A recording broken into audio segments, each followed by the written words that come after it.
Welcome to Kissimmee'S newest food truck park, Food Trucks Heaven in Kissimmee, Florida.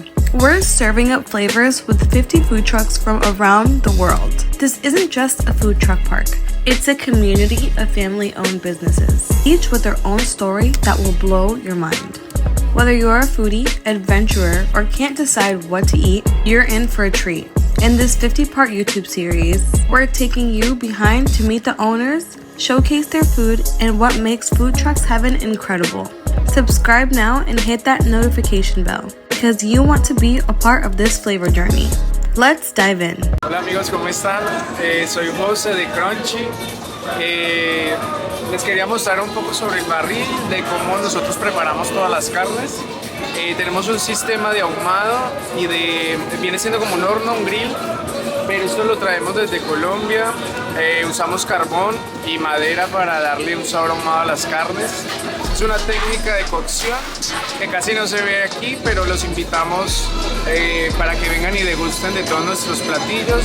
Tenemos picadas familiares, picadas personales, tenemos platos como costillas con papa amarilla, puedes escoger papa regular, papas a la francesa si quieres. También tenemos chorizo, tenemos carne ribeye, tenemos churrasco, todo hecho al barril para darle un mejor sabor. Los esperamos y acá son bienvenidos.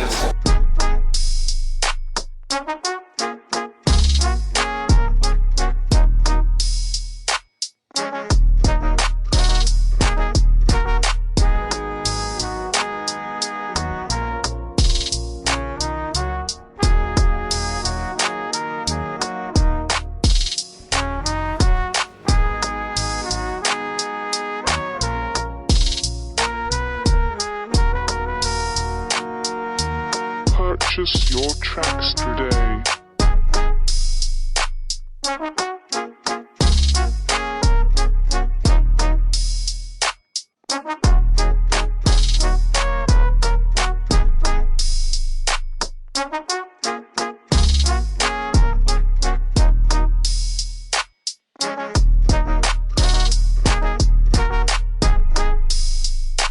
Bye.